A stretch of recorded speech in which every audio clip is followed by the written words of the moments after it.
गांव का नाम था चंदनपुर। कच्ची सड़कें, मिट्टी के घर और लोगों की आंखों में थकान। इसी गांव के किनारे एक छोटा सा ढाबा था, कल्लू काका का ढाबा। उस ढाबे के सामने खड़ा था रामू।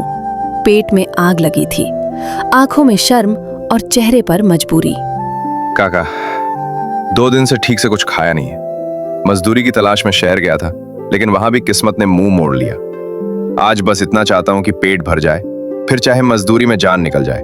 अगर हो सके तो 1 प्लेट खाना मिल जाए, पैसे बाद में चुका दूंगा। कल्लू काका ने ऊपर से नीचे तक रामू को देखा।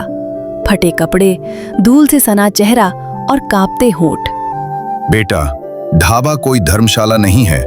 मैं रोज उधार बांटने लगूं तो चूल्हा कैसे जलेगा? हर कोई भूखा आता है, हर कोई कहानी सुनाता है। समझने की कोशिश कर, मेरा भी घर है, बेटी है। रामू की आंखें भर आईं, लेकिन उसने सिर झुका लिया।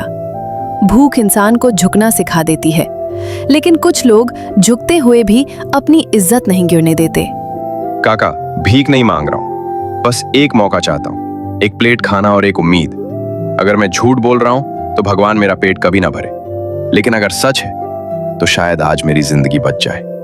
ढाबे के अंदर से सरिता ये सब सुन रही थी। उसके हाथ में रोटी थी, पर दिल में दर्द। बाबा, 1 प्लेट खाने से कोई गरीब नहीं हो जाता, और किसी भूखे को खाना खिला देने से शायद भगवान हमारे घर का रास्ता कभी ना भूले। कल्लू काका कुछ पल चुप रहा, फिर उसने भारी आवाज में कहा, ठीक है बेटा, बैठ जा, लेकिन याद रखना, ये खाना नहीं, भरोसा है। अगर धोखा दिया तो भूख से भी बड़ी सजा मिलेगी। उस दिन रामू ने सिर्फ खाना नहीं खाया, उसने पहली बार किसी का भरोसा खाया था। इसके बाद से रामू ढाबे पर काम करने लगा। झाड़ू लगाता, बर्तन धोता, पानी भरता। देख बेटा, मेहनत में शर्म नहीं होती। अगर ईमानदारी से काम करेगा तो ये ढाबा तेरा भी घर बन सकता है, लेकिन आलस और झूठ यहाँ की दहलीज पार नहीं कर सकते।